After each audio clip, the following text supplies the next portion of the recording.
you really want me on the team. What's your approach to recruiting? You want first place, come play with me. You want second place, go somewhere else. Like I would watch Magic play. I'd watch Michael play. And I would see them do these unbelievable things, and I'd say, you know, can I get to that level? I don't know, but let's find out.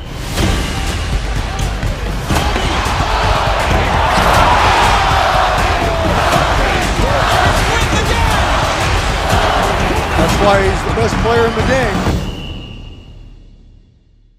Everything was done to try to learn how to become a better basketball player. Everything. Everything. And so when you have that point of view, then literally the world becomes your library to help you to become better at your craft. So because you know what you want, the world's giving you exactly the information you need to become better at it. Because you know what you're looking for. So many guys tell stories about your work ethic. Yeah. What was really your work ethic like, and for how long did you stay disciplined? Well, I mean, every day. I mean, since 20 years. I mean, it was an everyday process, and trying to figure out strengths and weaknesses. For example, jumping ability. Man, my vertical was a 40, it wasn't a 46 or a 45. My hands are big, but they're not massive. Right? So you got to figure out ways to strengthen them so your hands are strong enough to be able to palm a ball and do the things that you need to do. Quickness, I was quick, but not insanely quick. I was fast, but not ridiculously fast. Right? So I had to rely on skill a lot more. I had to rely on angles a lot more. I had to study the game a lot more.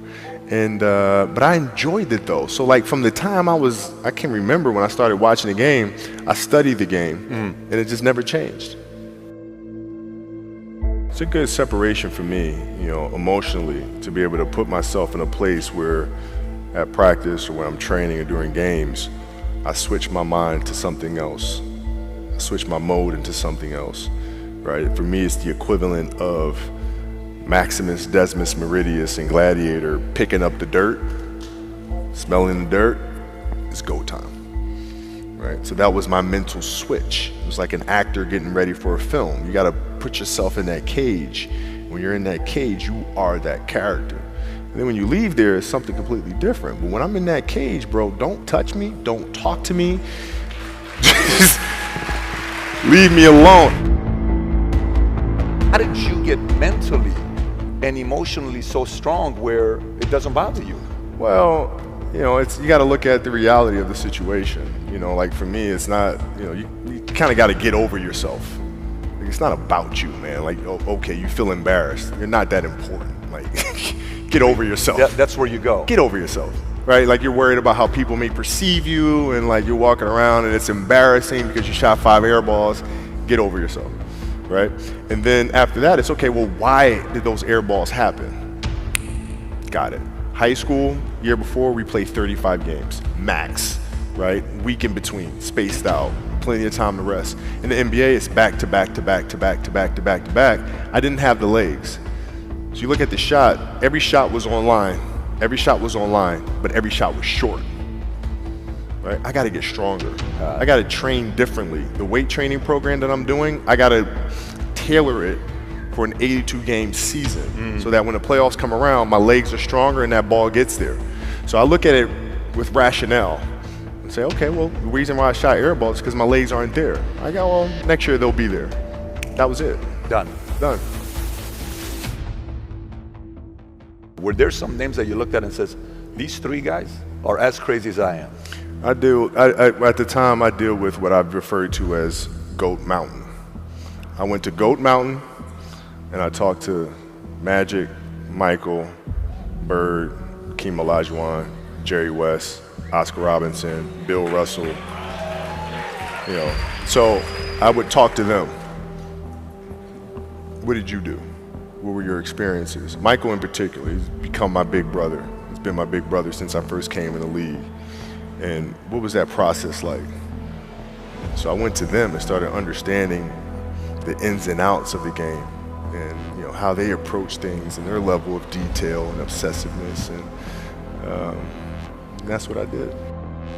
The players that had that passion but weren't willing to commit their entire lives to doing that, right? It's a choice, right? You have other things. You have family. You have all these other things that you have to do.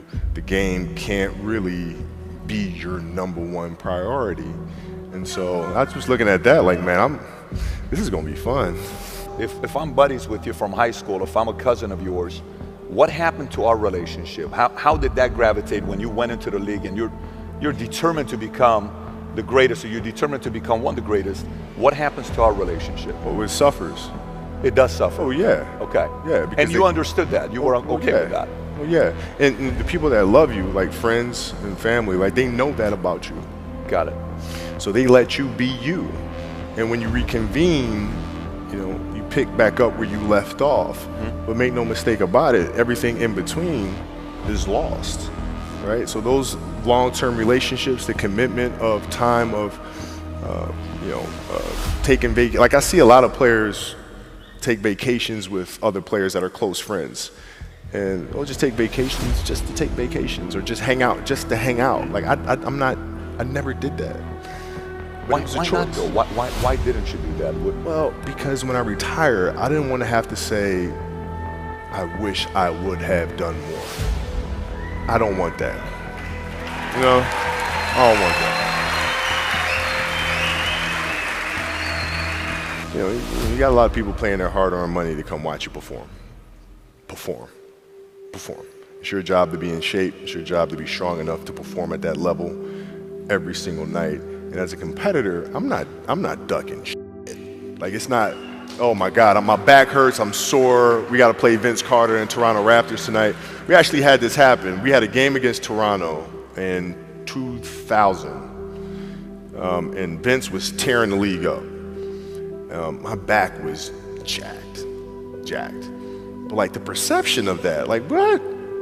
Kobe's missing the game against Toronto and Vince Carter because my back was really spasming. But people will be like, what? Oh, he's ducking Vince. Excuse me? No, I don't think so. So I would be in the layup line like, okay, there's a lot of days where you can rest and recover. Today ain't one of them. Your back can bother you any other day. That shit ain't bothering me today. Wow. He gonna have to see me today. Yeah. Oh man. Yeah. If you're looking at big investments you got to make, what is the decision-making process there? Do you call? Is there first you do your own research? You take this much time. You call an advisor. Is there a system you follow? It's pretty simple for me. It's do you understand the business? Is it a business that you can help in some form or fashion? What are the barriers of entry to that business? And then the entrepreneurs themselves, the company itself, right? Do they have a culture that you believe is sustainable? Are these leaders people that you believe in? Are they people that are obsessives? And in turn, have they created a culture of obsessiveness? So I tend to look at those 4 factors, and that's it. That's big right there, by the way. I don't know if you guys caught that right there. That's pretty massive right there. Same determination. What's your current work schedule look like today? It's different because I personally am not writing every word of the novels. I am not animating the films.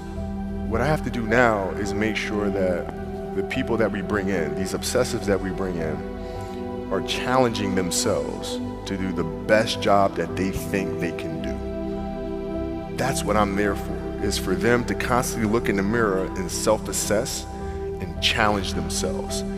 If we have a project and you're saying, okay, I can do that, that's not the project we want. The projects that say, I don't know if I can animate that. I don't know how to write that story. I don't know how to do that. Those are the things we want, because through that curiosity, you'll reach a level that you didn't think was possible. And so running the studio, that's what I'm doing.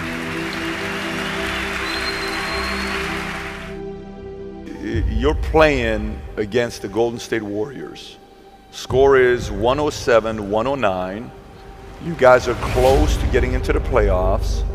You know exactly what happens in the game. You go up, you're about to take your shot, and then all of a sudden, boom, Achilles happens, right? He went and hit the free throws, and then you walked off the stage. Yeah. You got the surgery done.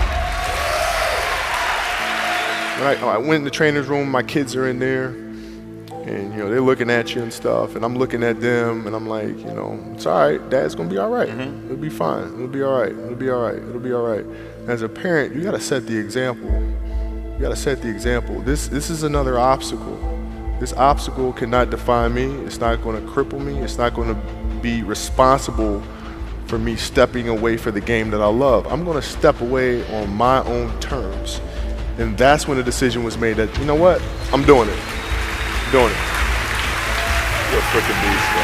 Yeah,